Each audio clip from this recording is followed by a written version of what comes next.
笹井理事長、素晴らしいですね、本当に。昨日プライム出た。出ましたよ、平さん知ってましたよ。安保闘争の被害者で知ってましたよ。早稲田大学の襲撃受け。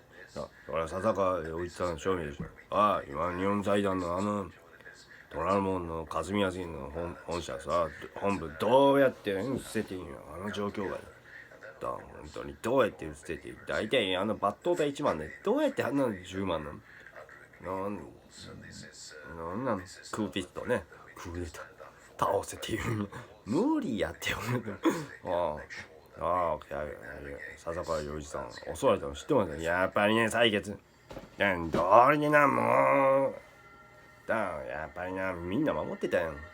じゃあ言ったやん、もうじゃあそうじゃあもうみんな切れてし本当に邪魔されたやん。切れてもだよ。あえてでも逆みんな特殊を守るさ。俺は62年公開のキングコング VS ゴジラさ、あれね、田中民生さん、おめえは俺未開者だった。俺未開者だったんだよ。俺賠償金代行したねよ。賠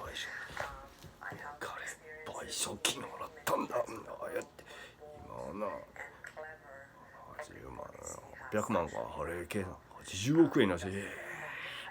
5年間払ったらしいな、あれ知財権むちゃ払ったらしいの。逆に言うと今ね、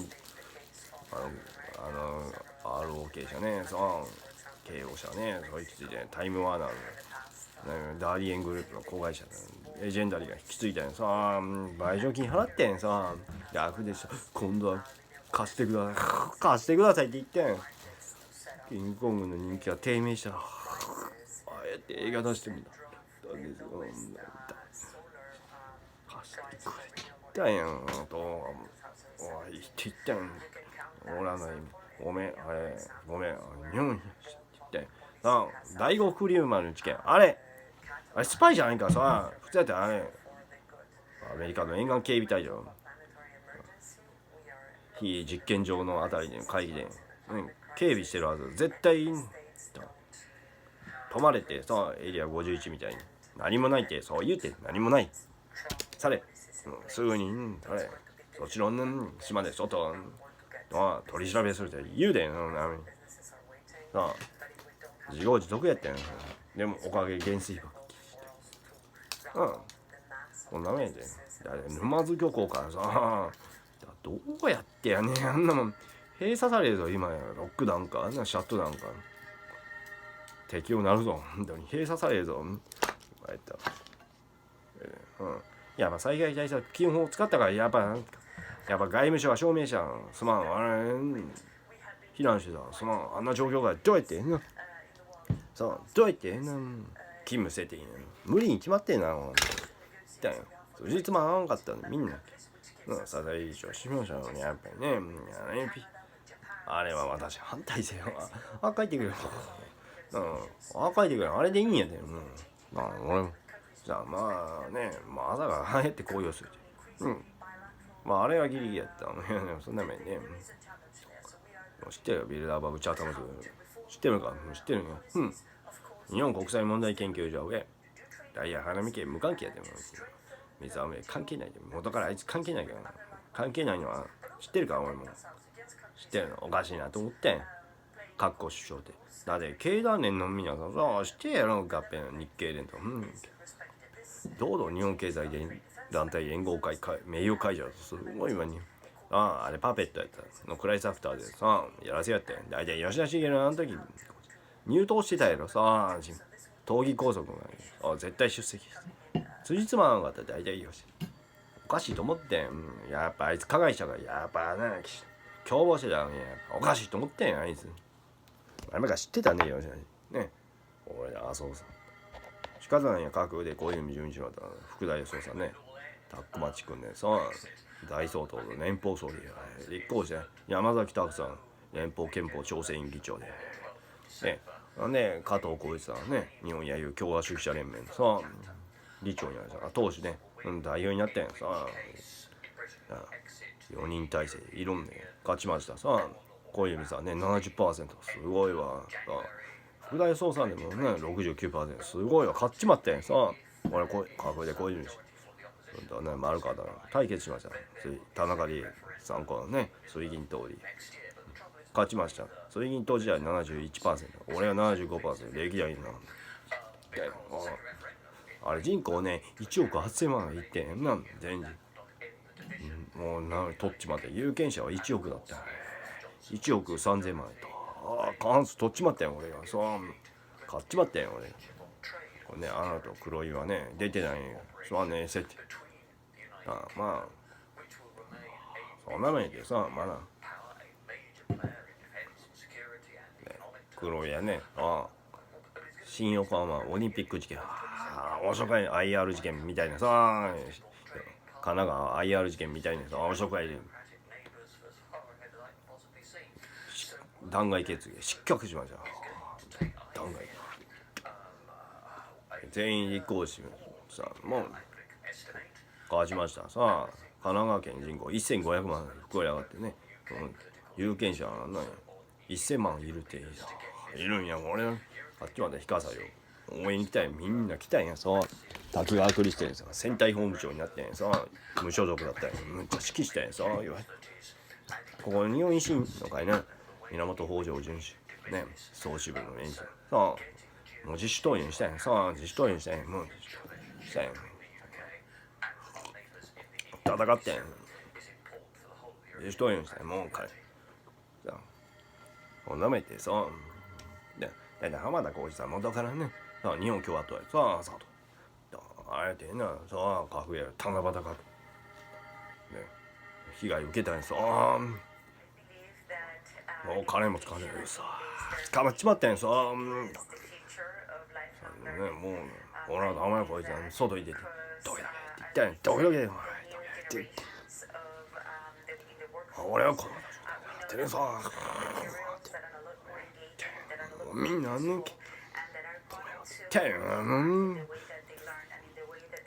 介入しました。もう赤木宗則だもん投手するからね、こういう命令発動しましたよ。もう長曽根さんの登場、そして全土に危機戦、あれで対抗して全面戦争になってもう7月8日ですぐにここらですぐ命令発動して全土に危機宣言発動ね、全面戦争したんよ。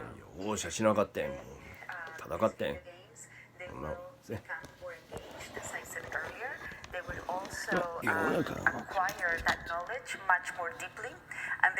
世の中今ビール長いんです。And finally, by doing the video games through the simulators, they will be able to have experiential learning to get the feedback on what they're doing right, what they're doing wrong, and learn from that.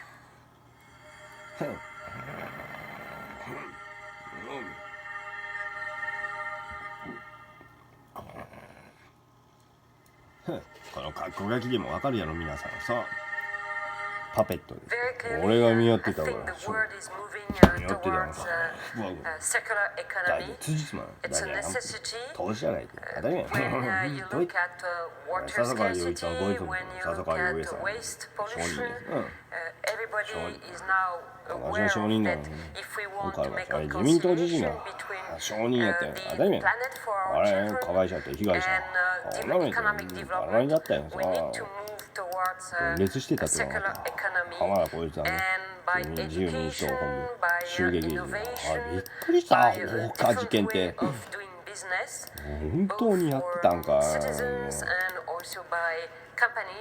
We will make this move which will help us collectively to have a planet great again. Thank you. 終わりやんか。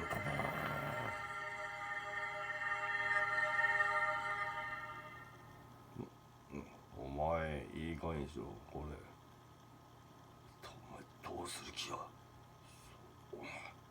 どうする気やこれ。どうする気や。どうする気や。書くやん。なんだよ書くやん。どうするんや俺のちょっとリカのようやくやっぱりね、多分みんな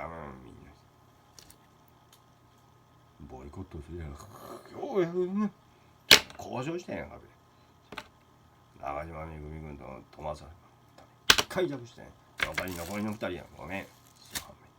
すまん。捕まってて無声でや。戦闘。ボイコットしてたやん。ボロッカスボイコット。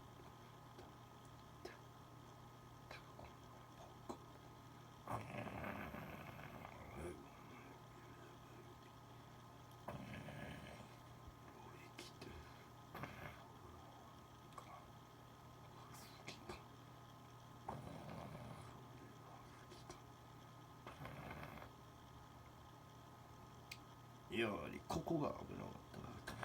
ここ決定だな。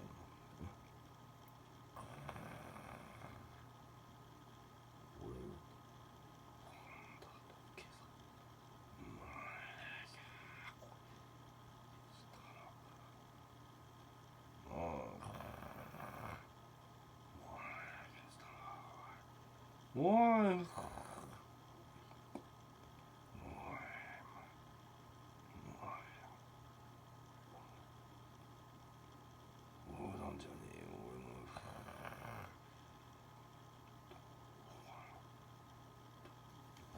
どうするんだこれ。や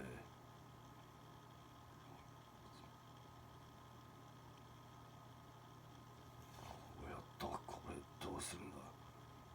やったどうするんだこれ。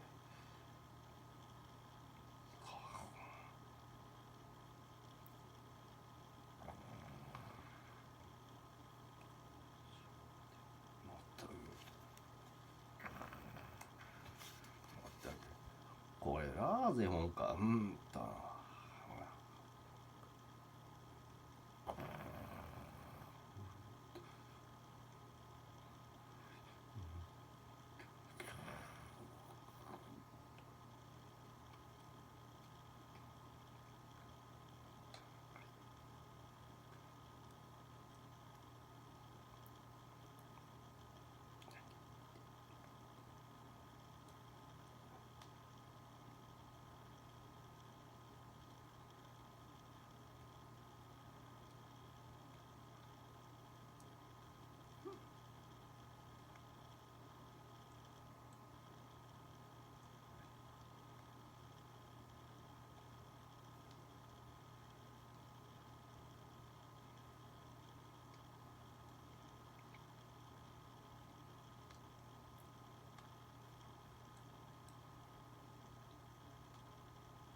まさか。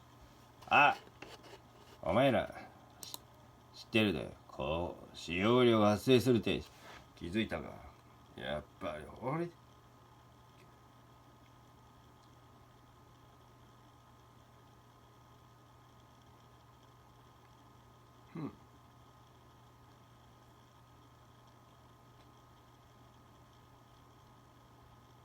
どうせチャタムから断れてんよ。大体ジョゼフ・レッティンガー元からチャタムとかセイワールド ISPI とか所属してるからね。前もって DJ 言ったからね。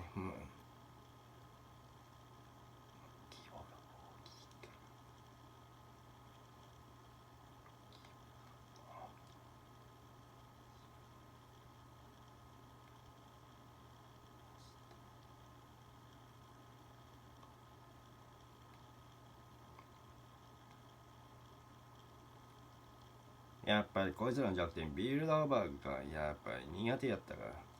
俺でサイバーやってるんか。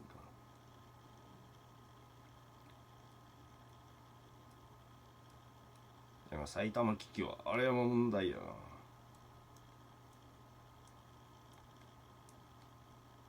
よう思った。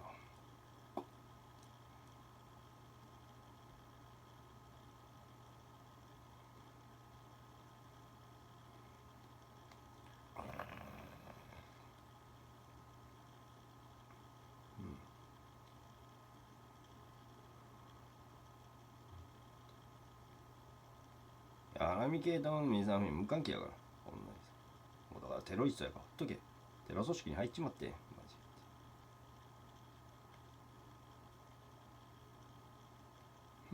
我が目、我々独立して。日本国際問題研究所。規模が大きいんだよ。トルコのな ISRO とかに。こうやって呼ばれてるの皆さんいいの。クリア。まあ、俺のこ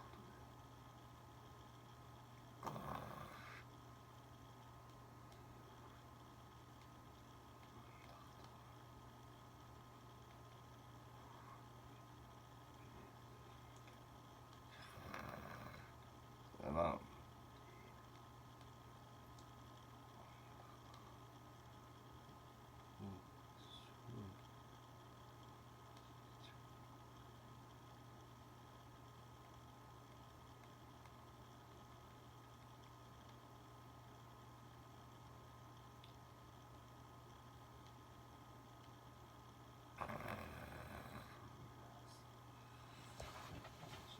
いいじゃん。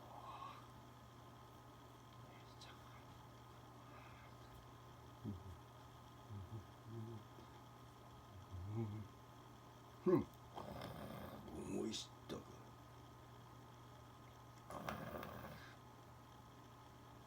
あ、インプなんてなんか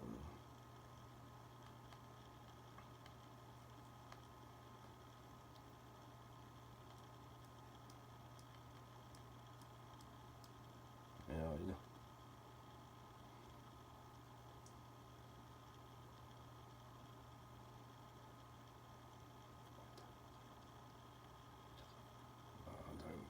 とか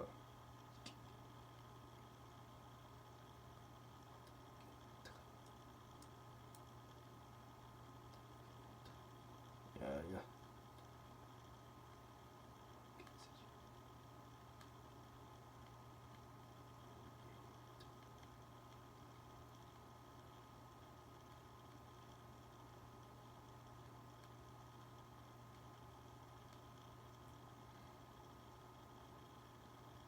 お前の原因やったか。い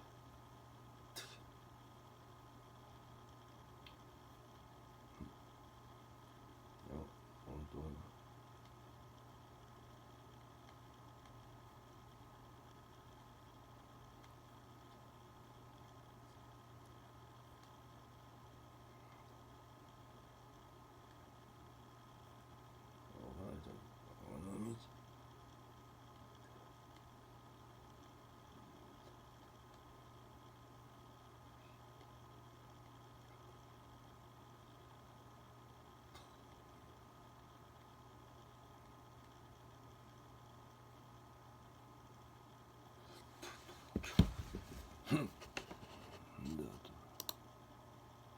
ああ、もうこれで分かったやろ。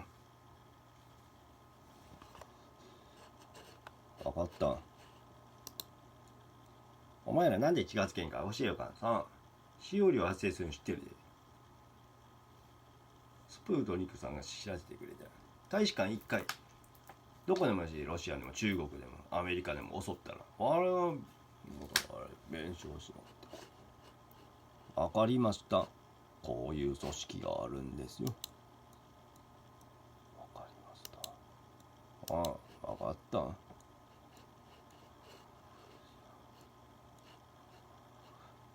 なんでね、このグローバル大王以外やろ。国流会社。さあ、まあ、だね。なとみくんね。で、こんなみてさ。びっくりしたさ。やっぱ復活。JI のやばいな。チャタムズ。寒い。やっちまったか。もうやっちまったか。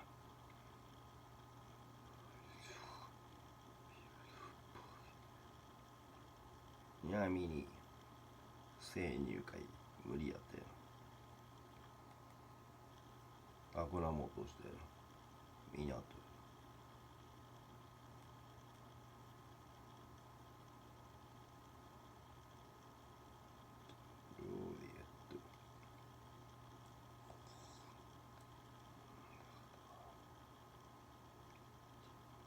入ろうとしてる。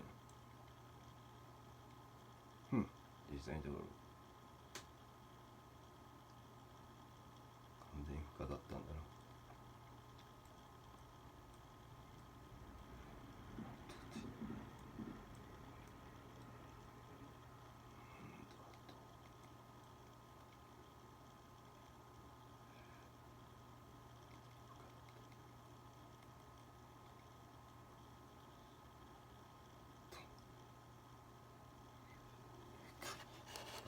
何やったんだろ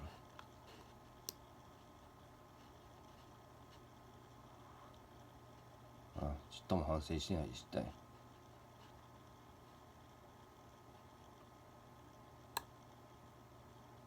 そうやで。お前分かったか、テロリストそう。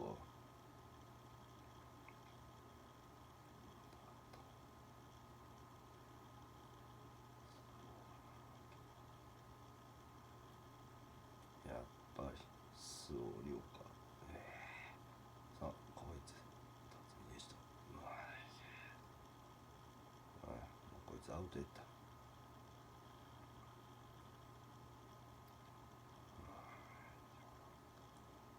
こいつもうカモンされた。辰巳でした。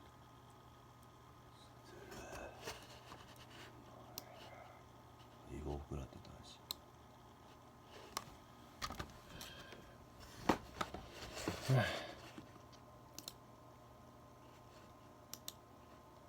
残念でした。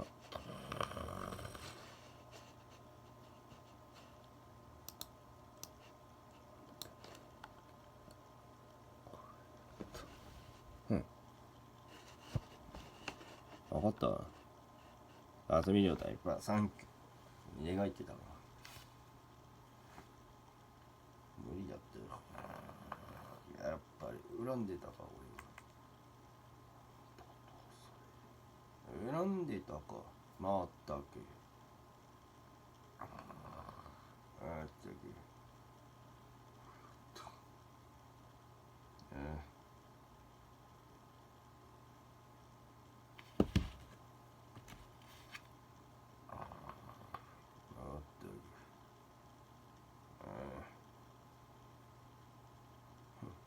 意外な事実はこいつ。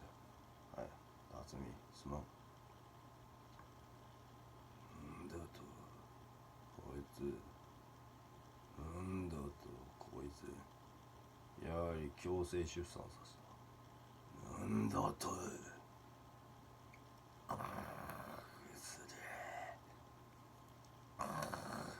出る。何やったおい、なんだとなんてことだ。離婚阻止のためにやった。はあ、そうだよな。こいつもう一度だった。やれや水着。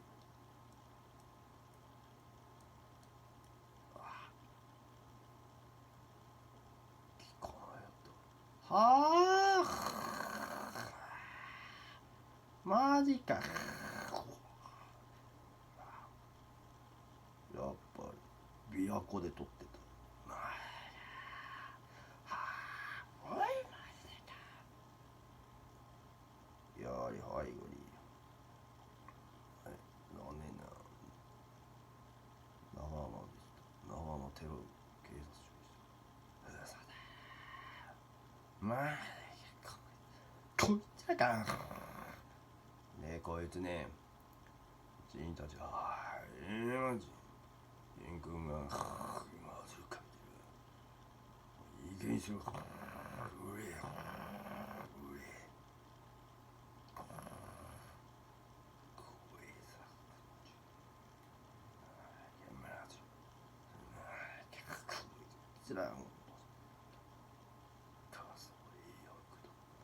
ああ、お前グロールートを使ってる。グロールートを襲ってる。生きてる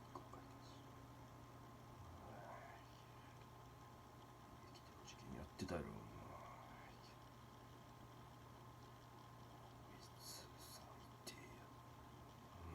と手引きしたのはもちろん残念な井上でした。井上やった。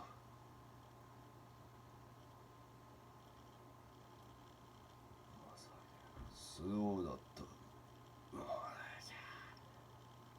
はい。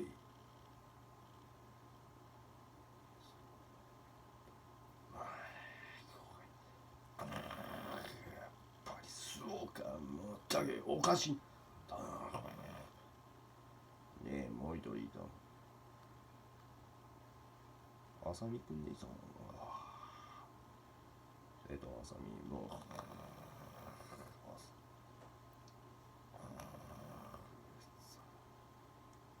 もうケース。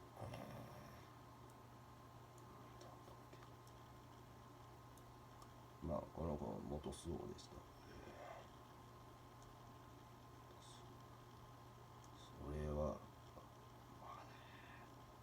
すまん、もしか。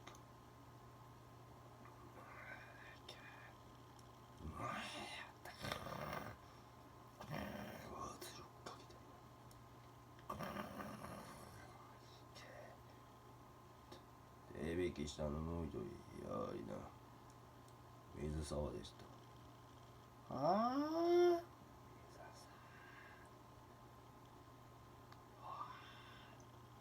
なんだって水さ意外なことがあった。すまん。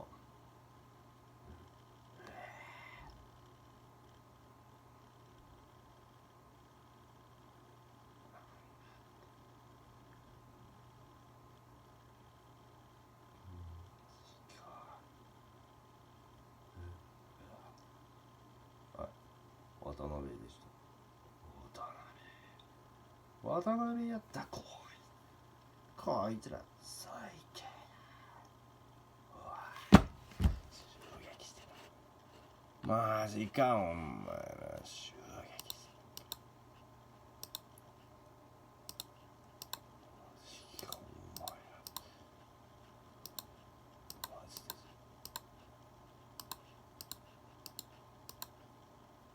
マジかお前ら。俺分かった。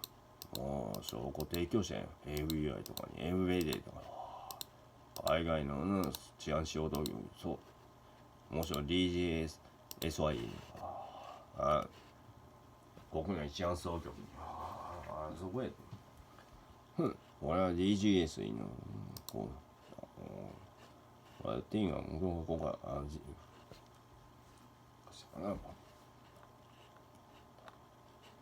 まあその関係で俺一応フランス軍とか、入ってたんや。入ってたんや。何やってた承認。残念ながら2014年アンジェリーナ・ジョリーさんアキードに文句言いたいの。日本全土を盗聴するって言った。バカやさあ、穴井知ってたでさあ、もう知ってて、島田さん見合ってる井上と一緒に行動してて見合ってたやんこれ。切ってもうガナリビーをせんておったらもういいじゃん。佐々木議長もさ、あよが知ってるか。お前らのことか。大体ここを攻撃した時点で終わり。全加盟国と戦争してたって分かった。ステレスコールローズね。元は水害水ですな。ここのメンツです。あれはブラックベリー社ね。携帯大手ね。アメーバとね、エキサイト排除されては知った。やっぱ排除された。もう排除されて知った。もう長いで。排除されては知ってるで。淵上舞ちゃんは本体だった。やばい、淵上舞ちゃん、ご苦労さん。淵上舞ちゃんに。脅しても無理やで。こんなこと潰すで。本当に。潰すタイプやで。花江もどからないで。まだ。やで、ガナリピーの。ガナリさん。ダメるのね。もうね。あれも知ってた。井上真理だったら、福山さん。あいつらか。やっぱりな。やっぱ脅されたよ。政治君も。やっぱ脅されたよ。やっぱりな。見てるか、こいつも。そうか。あの一回知ってたよ。証明や。タモリさんの証明や。やっぱりタモリさん。ガクトさん。タモリさん証明や。サングラスかけ。あとガナリさんもさ、ジャニーさんも。みんなサングラスかけ。大体これ広告ね、使用料高いからね。高いのよ、これ。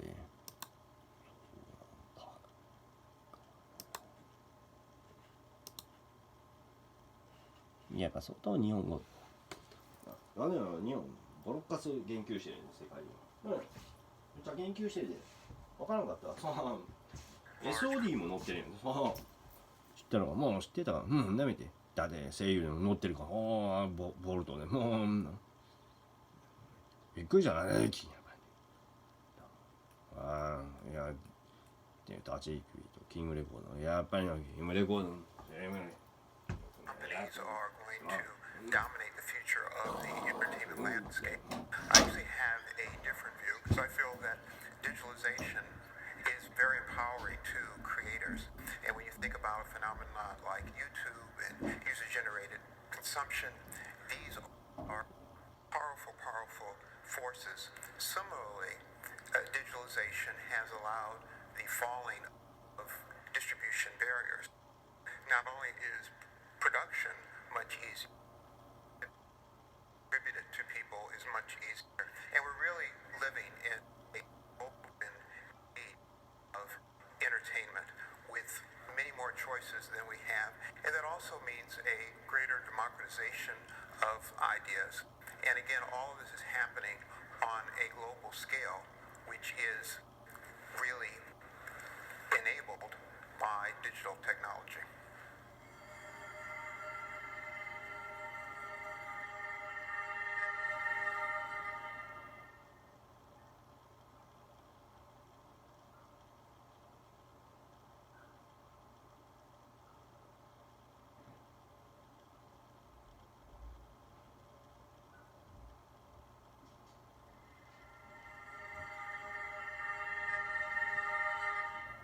What is actually the biggest threat from cybersecurity for Europe? Of course, we can concentrate and focus on the security side, but I would take it a bit on the other side, that if we really go to focus too much on the security side, then it really would slow down our development. I think it is the biggest threat is that we lose competitiveness. And that is for me the whole part, because if we want to be leaders in innovation, we should also know innovation, it has two aspects. First, I think you must have a great idea, but you must be the first. So that means speed. And we must make sure that I think we have an ability to be innovative and to be the first and to have speed. So for me, that is the biggest threat of cybersecurity, to get a slowdown.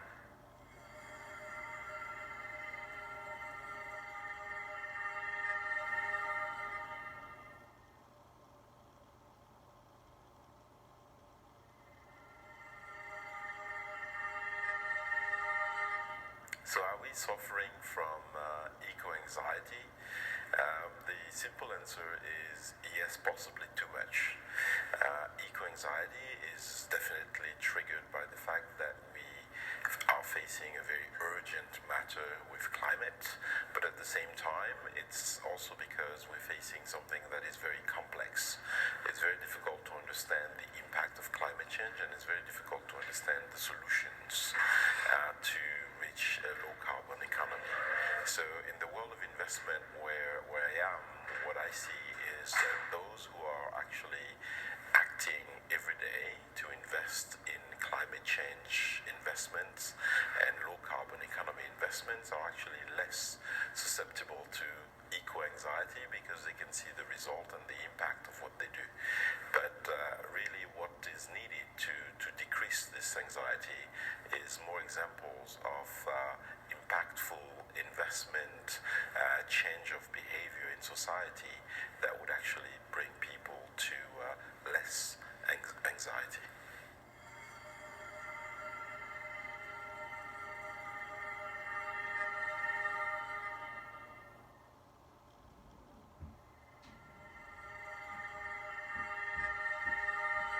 I think we had been in a situation where U.S. and West European support for Ukraine was very well coordinated, and we were maintaining a consistent pressure on Russia to begin to negotiate seriously about ending its occupation of Ukraine.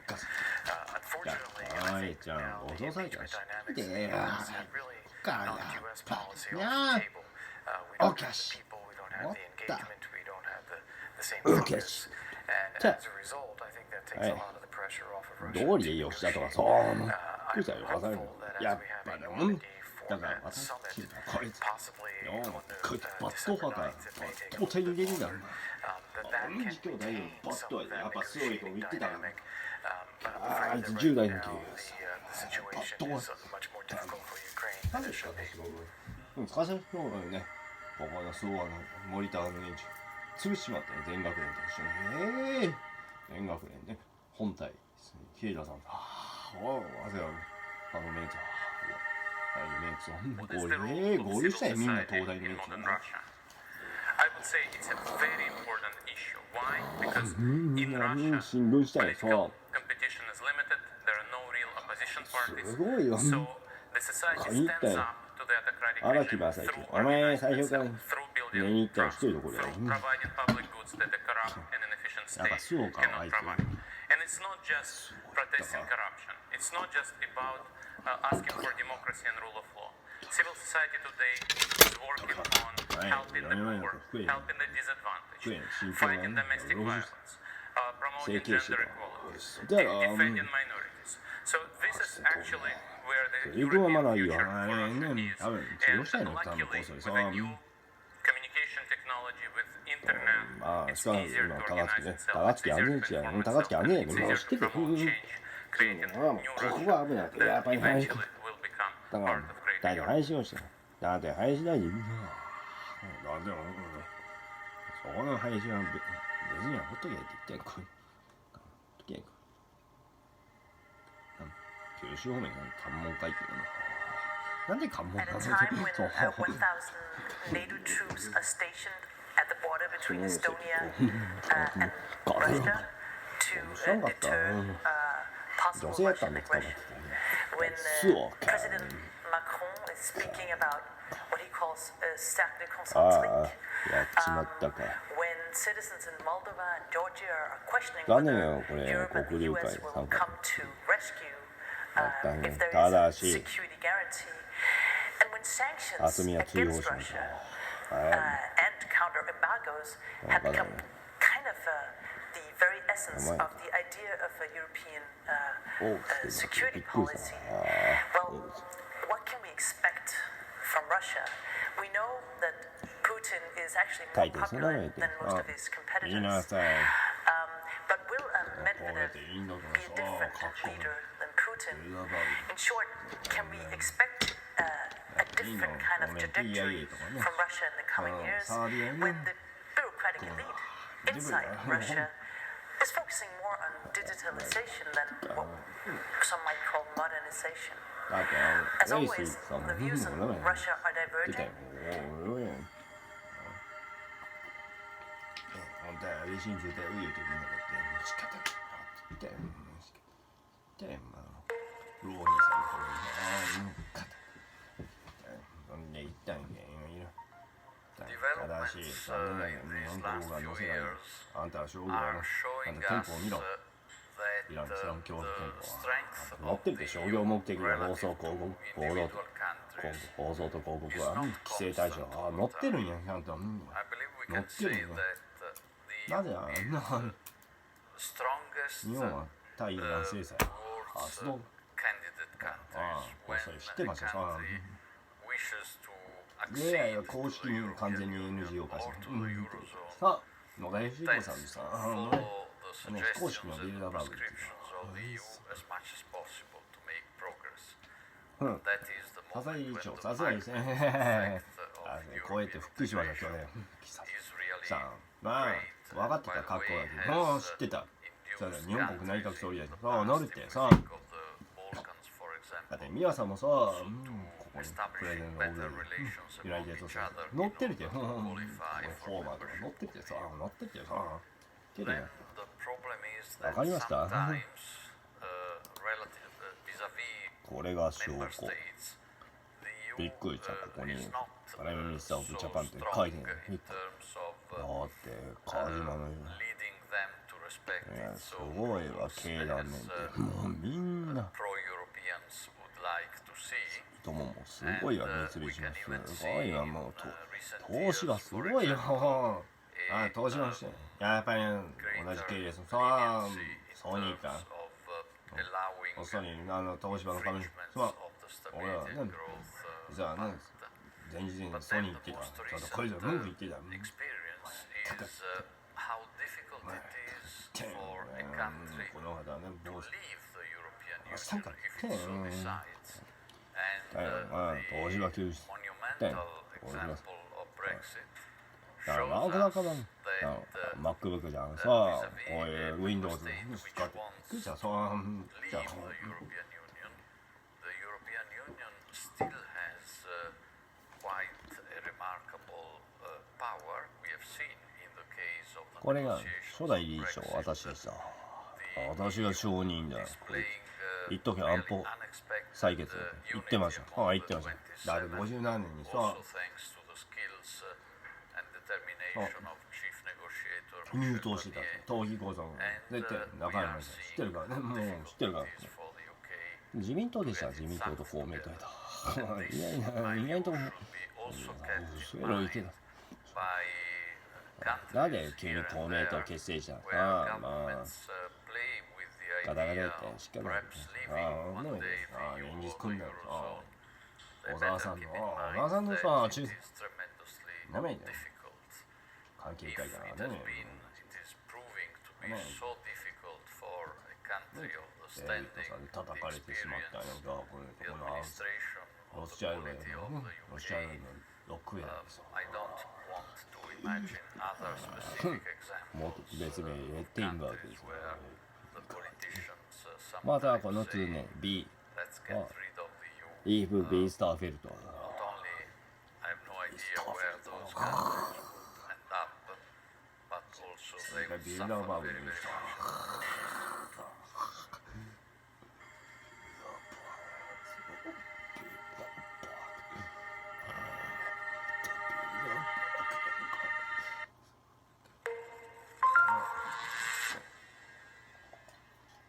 逆に言うと今四国の各界の人たちさ文句言い When 始 one めた thinks よ about the だって東松山あってびっくりしてさ it is true that we have gone a long way 地方の地財権でね as a European 再 continent. 建してありがたい And we've gone や a っぱ long 埼 way 玉 because in 壊滅してたらい 2015 や we were hit with a まあみ massive んな埼玉 crisis.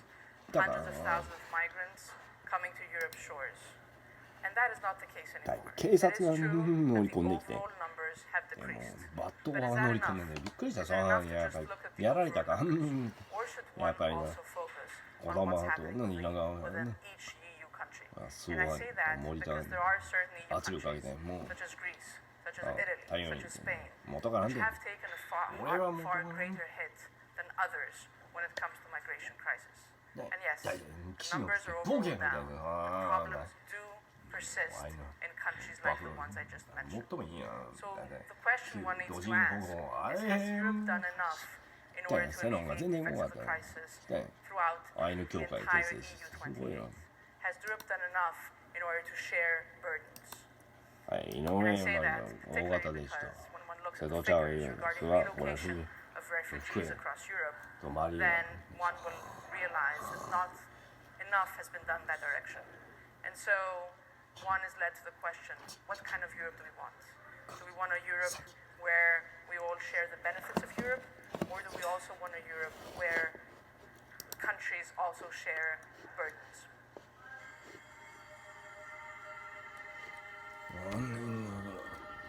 ここがテロ組織でさ、バーニングも出資してますよ。ソニーの関係者。こっそりね、俺たち言ってたよ。これで。言ってたよ。やっぱり頼みの願いってた。だいたいここ貸し抜けだよね。見たけどあまり目立ってなかった。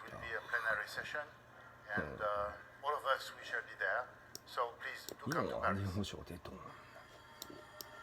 ここは裁判やってました。バレてるぞ。バレてるぞ。何平和堂のブランドさ。何使ってるよ。何使ってる。やっぱりここです。こいつらです。何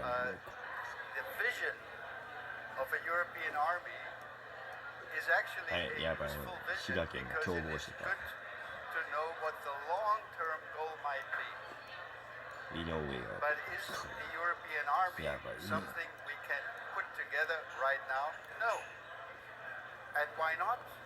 大体さ、坂一個の人ってね、ここの赤坂。気づかなかったみんな。いやよ。with one voice in crisis. So the first step which we in the European Union need to take together is to change our decision-making process. We need to go from consensus to qualified majority voting. We need to learn that all of us, whether we are 27 or 28, will only be listened to, will only be respected, and can only be a military actor in the world if we speak with one voice. And that requires majority voting. So that's step number one. And the next step is our capabilities. And we'll need to work on that also. And then we can think of the long-term vision of a European army.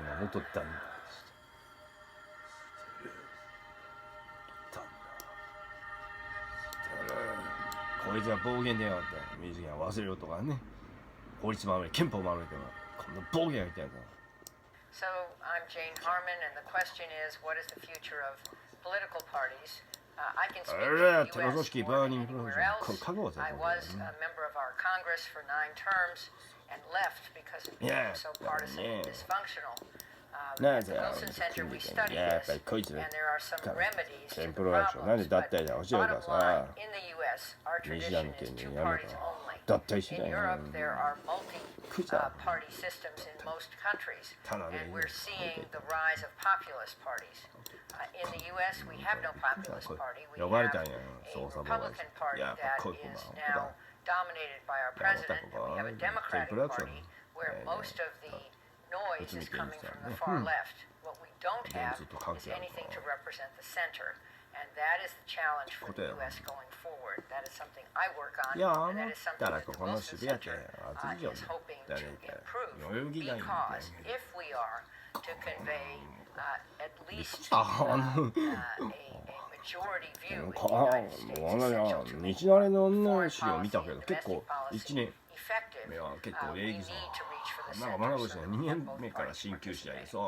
And hopefully we'll advance that goal here at the Trilateral Commission. もともと日なれへん参考に結構ね、言っとくから青森バークは前々から学校のね進学先紹介されてます。むちゃくちゃそんなので紹介されてまして、だって自前で学校作ってるからこんなのすごいわ。だって大塚教さんが言っても4年生大学に行っちゃうって、それで今文部科学省に投資してたら行ったよ。ほら無理だと投資してたよみんなさ、日なりの歌がね青森人にさしたよね、元からね元から同盟関係何で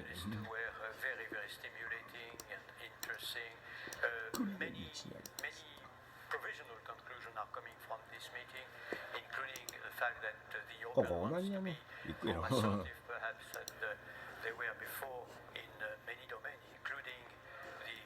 日本国際問題研究所が言えばね通らんもんです気づかんかったここに刻印が打たれてびっくりしたすごいですねタイガーゲーツタイガーゲーツそういう小説も知ってるからね日本海のこんなもんやだからアメリカ大使実はここ襲われてるしさ襲われてるんやさ襲われてたよびっくりしたロシアが言ったんやろ知ってたお前らがやったんだ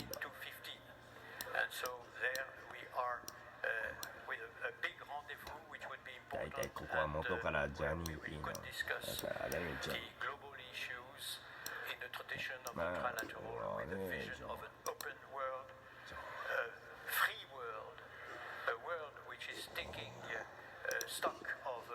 ね何さねこそいくんでると思ってきたみたいな渡辺はねワークしたった水沢プロダクションと呼ばれていますそうですかそうですかアメリカのいとこっておしようか水沢の花見家でしたチカドここ訪問したなどっちの店ってどっちのなんかは使用料払ってたよねいやいやわざ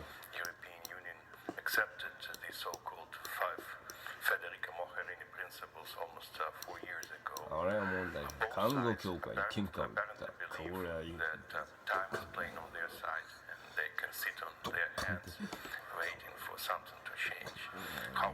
テロ組織看護協会です俺は師匠に厚生労働省解体危機になってるああ L はほっとけもういいんやほっとけあんたはジンク大使ほっ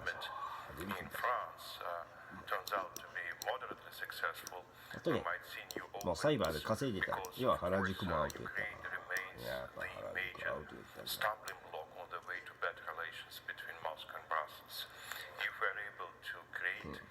some positive dynamics there, it would be easy to proceed on other issues where Russia and the European Union have common interests. アウトだったか。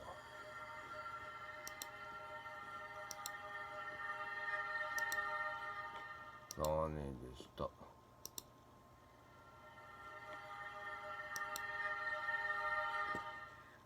I don't think anyone wins in trade conflicts, and even the word war is, I think, a bit overstated because wars. いや、サイバーテロしてたから、テロリストに指定するわ。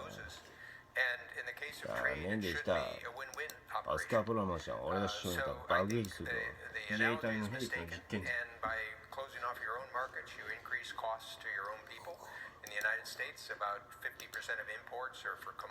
やっぱサイバーしてるか、オスカーでした。オスカー。水はめね、ここで出勤してた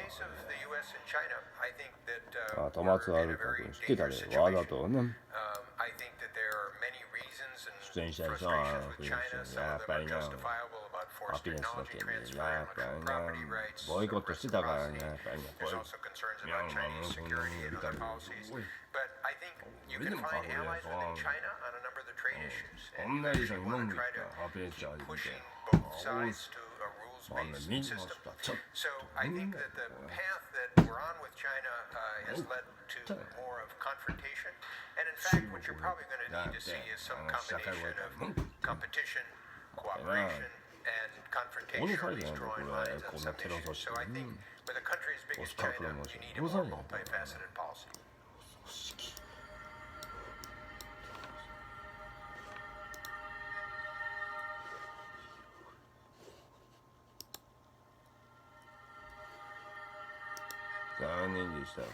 I would say that the characteristics of a Nordic education system is that, first of all, we have a very inclusive system based on public funding where there should be room for all. I think students are taught to think independently, a lot of critical thinking, and also quite a lot of creativity baked into education. I especially commend the Finnish system where they put their best teachers for the youngest students, and they use a lot of resources in preschool and also first to third grade to ensure that the children are best possibly equipped for future learning. And I believe that that's the best investment you can make, is to invest in the kids when they're really young, so you lay the foundation for their future learning.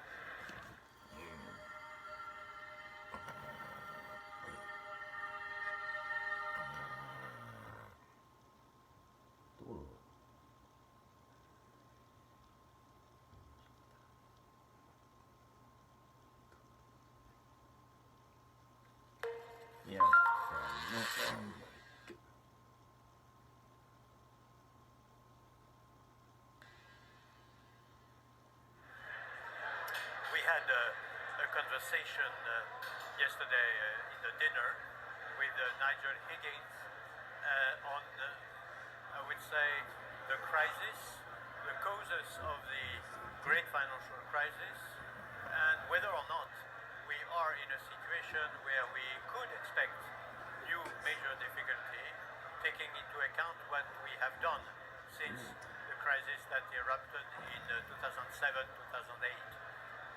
I have to say that the questions which were asked by Nigel were very, very stimulating. I could embark on explaining that, in my opinion, it was very much a multi-dimensional causes that we had to cope with.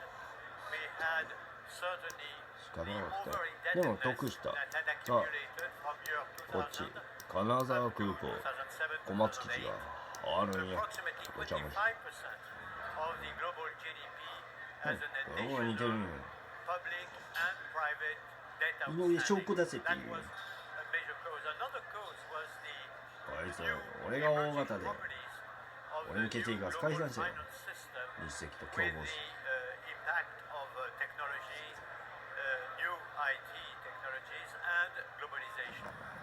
And amongst the properties, the emerging properties that I could witness myself when I was president of the ECB in 07, 08, 09, 10, 11, was that the contagion was taking place extraordinarily rapidly. You know, in the old times, you would expect that a major shock here would be transmitted to the rest of the world as a matter of months or even quarters. In the new world in which we are, it's a matter of half days. And we could experience that in 08, dramatically, obviously, with the collapse of Lehman Brothers. And we have other causes that are also important because, as I said, it's multidimensional. But I stress that the two causes that I mentioned just now, namely these emerging properties and the rapidity of contagion on the one hand, and the debt overburdening the global economy are still there. And we, particularly as regards the level of the debt outstanding, public and private, as a proportion of global GDP, we continue to have piling up of debt more or less at the same pace after the crisis as before the crisis. And this is worrying, and it calls for extreme vigilance, obviously, and hard work to complete all what we have done and should do, again, to prevent the new crisis, and if we have new shocks that are very difficult to predict, to prove resilience in the new environment which we will have to accept, because we have a recession in the US and in Europe, or because we have geostrategic events that would be very, very shocking at the global level, or for any other reason. That's what we discussed.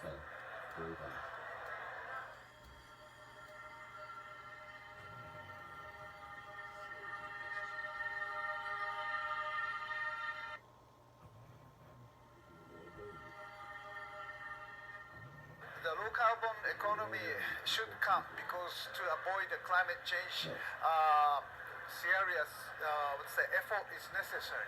Many of the governments are trying the new technologies, new regulations, new rules to move to that direction. But the IEA, International Energy Agency, assessed the current effort is not enough. We need much more efforts to introduce new technologies about renewables or carbon-related technologies, efficiency in a difficult sector, in the industry, and new regulations. So we need really double or triple our efforts to make it happen. One of the areas which IEA focused on is hydrogen.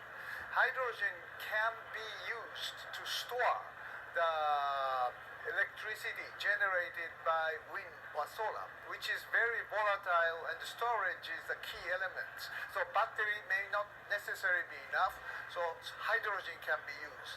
And also hydrogen can be used for steel, cement, some of the industries where the decarbonization is very difficult. So that's another area. The third one will be the hydrogen could be the new transformation for the sectors of the oil or gas producing country. If they can remove carbon dioxide from oil or gas or coal, then these hydrocarbon change into the very friendly, climate-friendly resources. So this may prevent the hydrocarbon as a stranded asset. So maybe the hydrogen is one of the key area. We need lots of infrastructure building, technologies are necessary, but hydrogen may give us a good chance to achieve the sustainable future.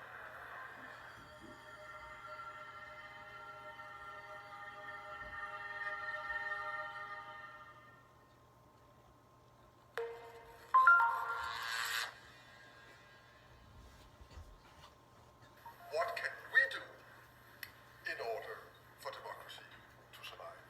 So I would like that to be the main theme for our conversation, and I can simply leave it with that and ask you, so what does it take and what can we do? Well, I should tell you first what I've been talking to people about. So, my wife and I have been on a 100-city tour since January. And I've spoken to about 250,000 people over the course of that, in Australia and New Zealand and throughout the US and Canada, and some in Europe, mostly in the UK and in the Scandinavian countries. I'm coming back here in March and April to go through the South and the East. When I speak to audiences, I always watch people one by one, because I never speak to the crowd. And I always listen to the entire audience, because what I'm trying to manage when I'm speaking is to put everybody in the same place so that there's dead silence. Because if there's dead silence, that means that everybody's concentrating on the same thing, and that everybody has come to a collective agreement that that thing is of substantive importance. And the most reliable means of silencing an audience of 2,500 people, regardless of where that is around the world, is to make a strong case for the relationship between suffering, meaning, and responsibility. And the case for suffering, I think, is quite obvious, because one of the things that I point out to my listeners is that life has a tragic element, and we all are perfectly aware of that, and that we're subject to that as fragile and finite creatures, and that tragic element is amplified by the human proclivity for malevolence at a psychological level and at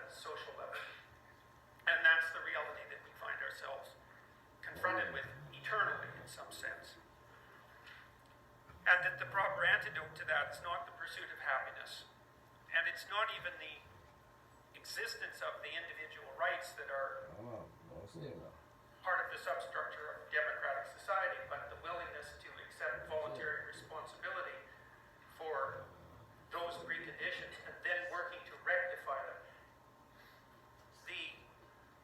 And the corollary of that is that it's almost inevitably the case that people find the meaning that sustains themselves through suffering and that enables them to be motivated sufficiently to constrain their own malevolence is to be found in the adoption of responsibility. And it's surprising that a message that has that much weight, let's say, and that little frivolity, because there's no frivolity, let's say, in that, silences people. Can democracy survive? Well, first of all, if you ask the typical person in a democratic society whether they would like it to survive, the resounding answer to that is going to be yes. The people who are working to undermine it are a tiny radical fringe on both ends of the political distribution, let's say, with a disproportionate amount of exposure and power. And the people in the middle are lost in some sense without a uniting narrative. And a huge part of the narrative that has united democratic countries since their foundation isn't the doctrine of rights. And it's not the doctrine of individual happiness. It's the doctrine that the individual is the sovereign foundation of the polity and maybe of the cosmos itself, which is something that I happen to believe, given the important role that consciousness plays in existence itself, and that it's useful and necessary to call to people to remind them of their responsibility as sovereign individuals. And so I'm encouraging people to develop a vision for their life, to adopt full responsibility for themselves in a manner, and not in a manner that pertains specifically to their narrow self-interest or happiness, but to something that's much broader in scope, to think that each person should take on the voluntary requirement to take care of themselves, but also their future selves, because each of us is a collective that stretches across time, and whatever you do impulsively in the present merely means that you sacrifice yourself in the future, and that's not a sustainable or intelligent solution. And you want to take on responsibility for yourself and your future selves in a way that's of maximal benefit to your family, if you can manage that. And then perhaps if there's something left over in terms of your capability, then you can do both of those things in a way that maximally supports and serves the community. And for many young people, that's something they've never heard. Is that we've made a very bad case all of us, I would say, that each of these people, each person has that sovereign responsibility, and that if they adopt it, that actually constitutes something of singular importance. And that's an old religious idea in some sense, that each person has a soul, let's say, that is somehow a center of reality itself, and that needs to be manifested in life itself, and that if it isn't manifested, then something of tremendous value is not brought forward, and worse, and this is the end of the case, let's say, and worse, to the degree that that's not brought forward, then something hellish moves in to take its place. And people understand this sort of thing a lot more clearly than you might think if you explain it to them as if they might understand. And then it gives them a series of purposeness that straightens out their life. And so my sense is the way that you revivify democracy is by remembering its fundamental insistence that the individual is at the cornerstone of the state, and that everything you can possibly do to fortify the individual simultaneously The individual is the eyes of the state, where the living individual is the eyes of the dead state, and the living individual revivifies the state.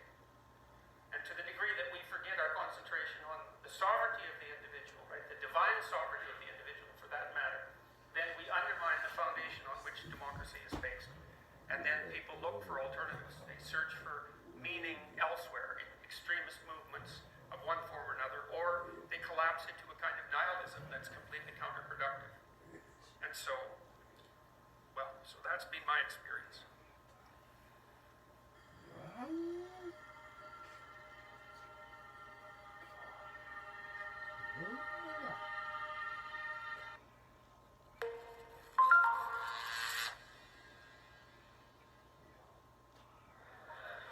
Liberal democracy can survive the current period of disruption, but it's going to have to change. The volatility and the risks that we are witnessing across much of the Western world are anchored in some very deep changes that have been swirling beneath our democracies, that have been coming for many years and still have a long way to run. They relate to strong feelings of distrust in the political system, widespread fears over the perceived destruction of ways of life, national identity, big worries over deprivation, the way in which the economic settlement is playing out, and weakening bonds between the mainstream parties and ordinary voters. Those four currents have been with us for a very long time, before the Great Recession, before the arrival of Facebook and Twitter and big tech, but they are now producing very substantive political effects, and they will continue to produce substantive political effects. So liberal democracy has to change.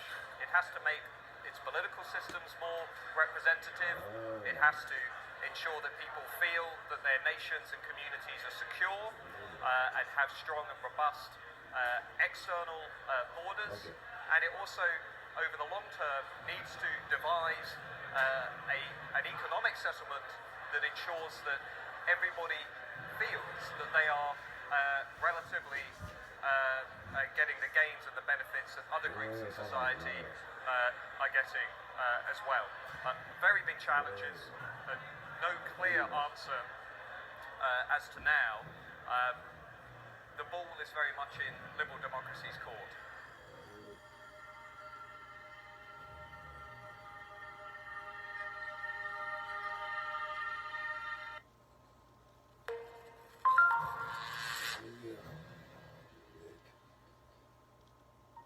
So bringing trilateral to Slovenia means also bringing Slovenia to trilateral.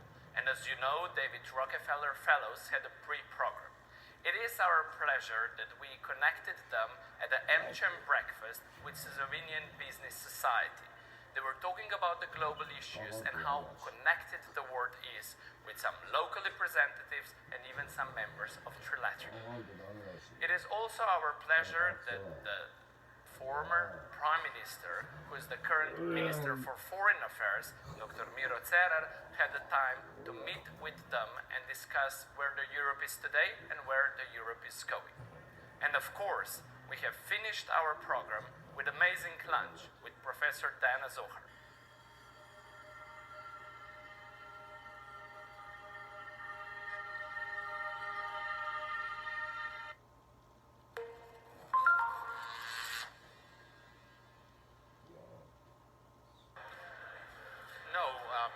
Democracy will not survive in an unchanged form. It has not been changing enough to accommodate the vast, speedy development of the internet and of the communication technologies. And it has been changing too much, given the rather static nature of men.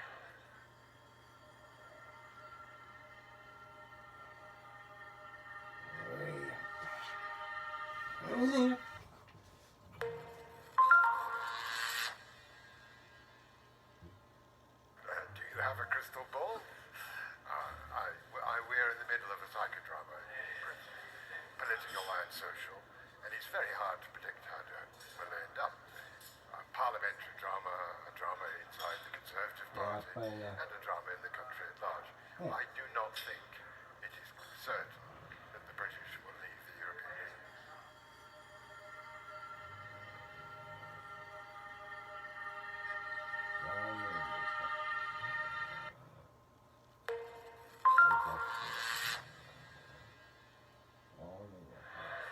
protectionism is never a good solution for trade, because in the long run it will endanger the competitiveness of everyone.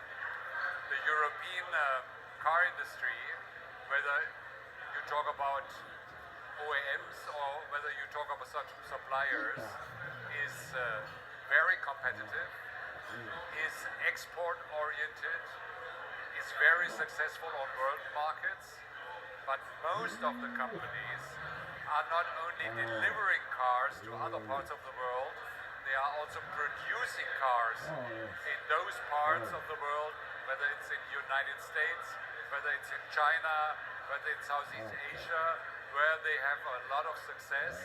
That means in the long run, free trade is always the better solution for economy and for the countries which want to safeguard jobs and prosperity.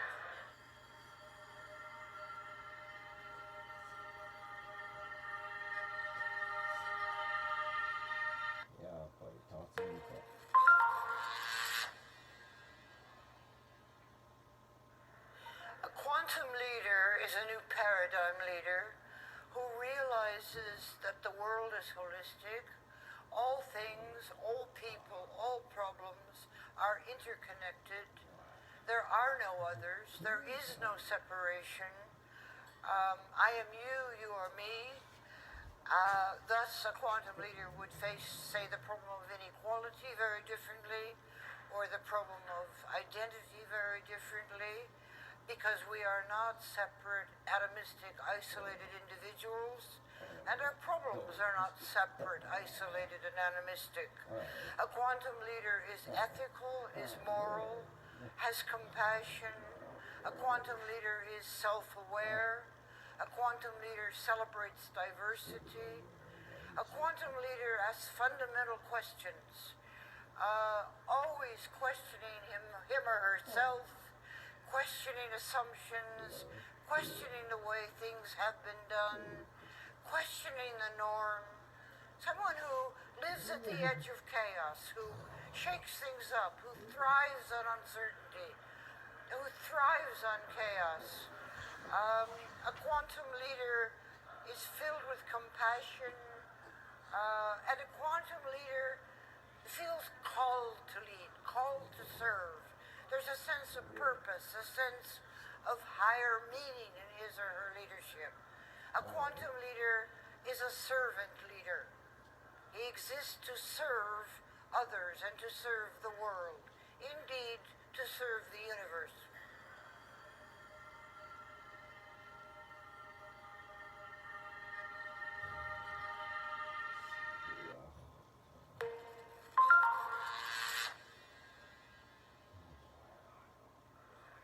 Well, there's no simple answer to the issue of asymmetric attacks on democracies. The point being that you can disrupt elections in democratic elections in a democratic country. It's rather difficult to do it with an authoritarian regime, since they really don't have genuine elections. And so what are you going to do when you are attacked? I think we need a broad range of responses, beginning with looking at our electoral systems to ensure that they are proportional, so you don't have the kind of issues you had in the U.S. presidential elections, where because of the electoral college system, some states had far more weight. I think we need to look at the kind of electoral systems we have and make sure that we get a broad representation rather than a simple binary decision of a first past the post election system. We need to think about our asymmetric advantages. We have rule of law. That's pretty important. It's interesting. The authoritarian regimes all place their money abroad in places where there is rule of law. Why? Because in an authoritarian regime, you can just lose everything all at once. Someone takes your money. Whereas if it's in the West, or rather in a rule of law country, then that that's unlikely. Well, maybe we can make it more difficult to keep her money here. Or we can be much more we definitely should be much more transparent about ownership. After all, much of the money laundering that we've seen from the authoritarian states that are attacking us goes through anonymous shell companies. These are, again, issues that need to be taken up by government authorities in order ultimately to defend democracy.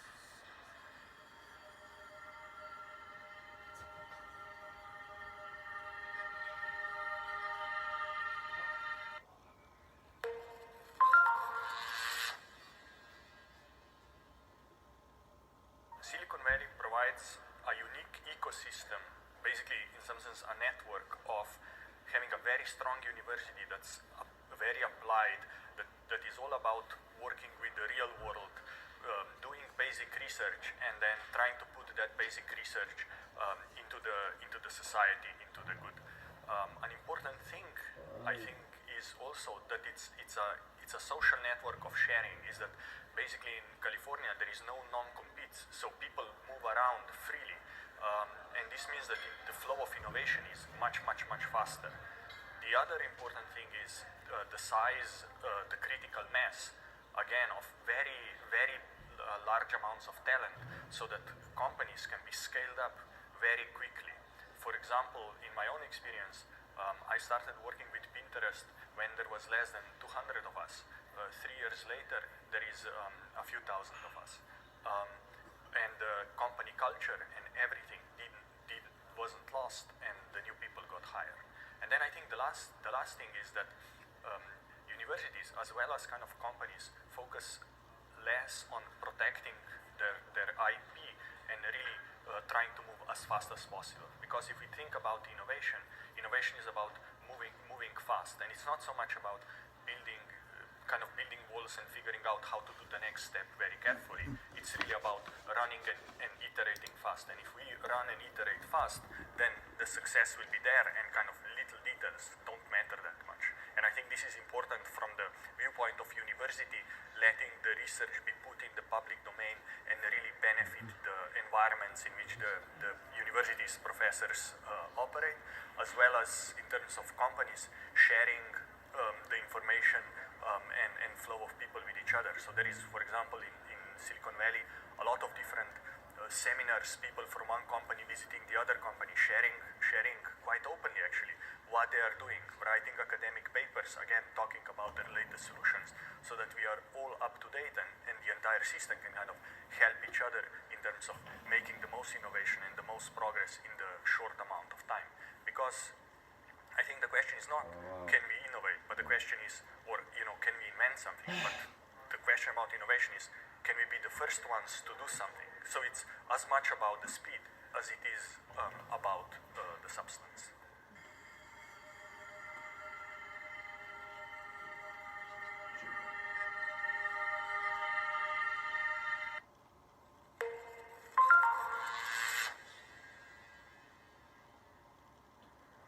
We had a really good discussion today. Reviving the European dream is what we really want. The next year will be the election for the European Union, for the Parliament of the European Union, and it is really important that there will be a strong mandate. One of the challenges we are facing at the moment is still the migration crisis, and also the priority of the Austrian presidency is security and the fight against illegal migration.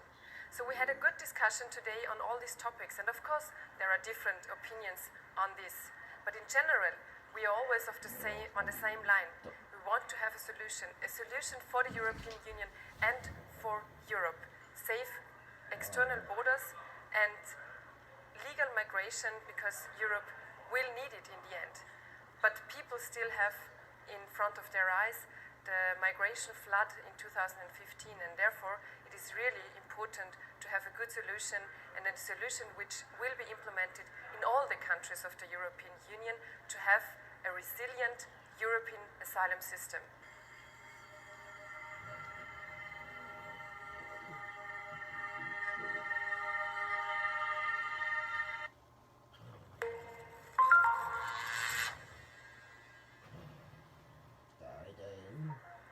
Migration is currently one of the key issues European citizens, and my view is that it will remain so, especially because migration is here to stay, and it will probably increase in numbers and complexity because of the political consequences of wars, the terrorism, but also because of the climate change.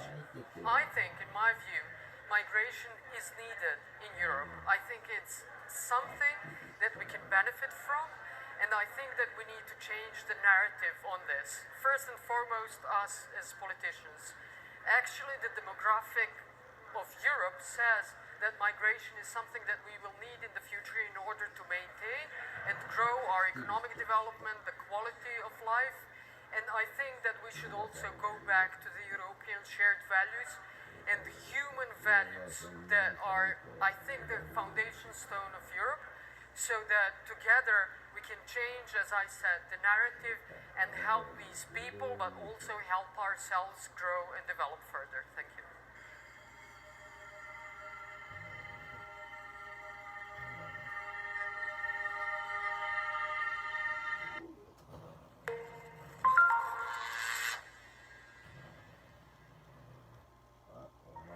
Turkey belongs to European family. You know, there is no way that Turkey can distance itself from the realities of Europe.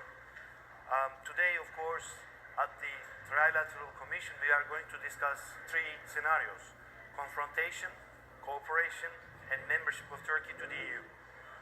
In these three scenarios, of course, there are different outcomes. But I would say that confrontation between Turkey and the EU is a complete lose-lose scenario. And if it is only cooperation instead of membership of Turkey to the EU, this will be some sort of limited cooperation, and it will be a scenario in which both Turkey and the EU will not be able to enjoy the full potential. In economics, we say, you know, this is not cost-effective at all. But when it comes to EU membership, I would say that this will mean full use of potential of Turkey and the EU together. This means a stronger, stable, respected, fully democratic Turkey, but this also means in the world scene a global actor of EU, peace-bringing EU, welfare-creating EU, employment-creating EU. So I would say that in this case, membership case, the outcome would be win, win, win. So win for Turkey, win for the EU, but also win for beyond.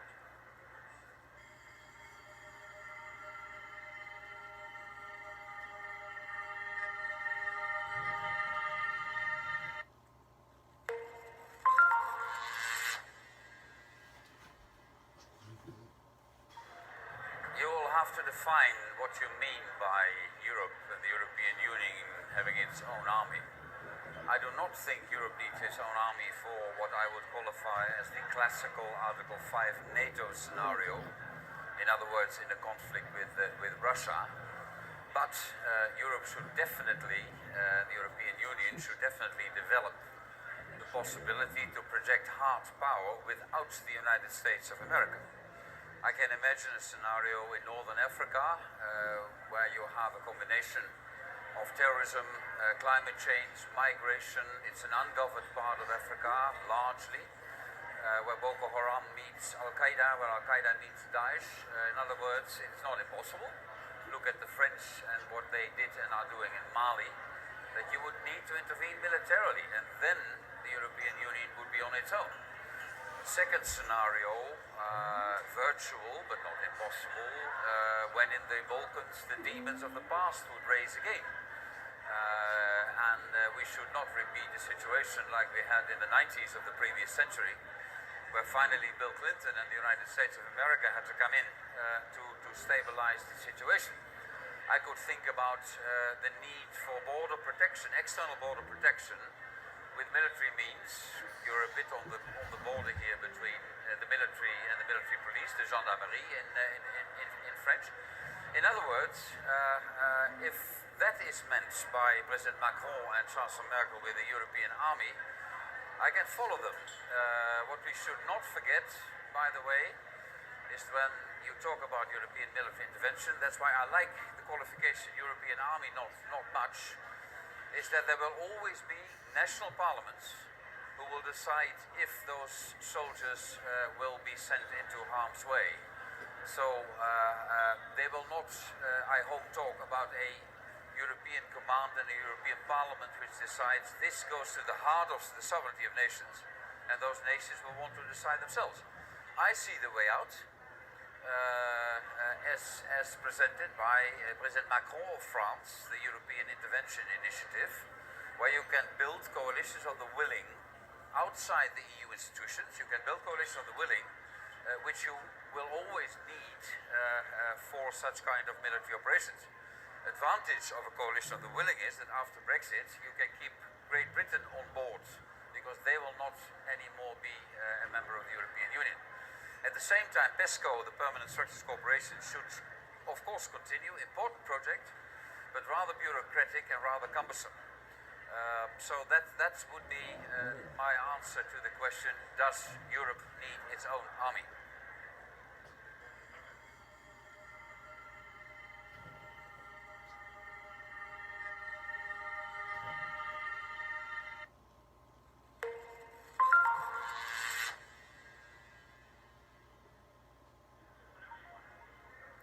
This morning we had a session on the future of mobility, and we actually discussed what does it mean for the auto industry and what does it mean for the cities. If you look at the auto industry, there has never been as much change as there is today. On the technology side, with connectivity, electrification, autonomous driving, on the social domain, with sharing, more urbanization and new ways of working, and also on the regulation side, where it's about emission control and standards, and also on regulation for managing congestions in the city. So we actually covered that. We also talked about what does it actually mean for the cities? How will actually the traffic evolve if you have more AVs and individual mobility through AVs? What would be levers to actually work on getting a mitigation on traffic, and basically how to deal with heightened traffic from autonomous vehicles? What would be the impact of actually sharing more cars, of basically having smaller or basically bus-based autonomous vehicles, and actually how would you deal with occupancy-based pricing? How would you actually work as a city to make the whole modal mix work, and in the end get to a better transportation for the whole city?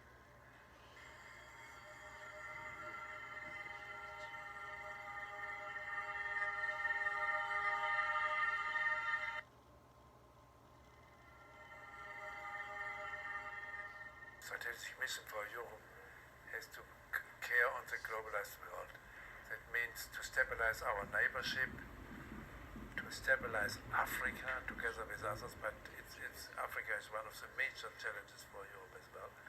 And of course, to make our European values as attractive as possible in the global competition, which order is the better one.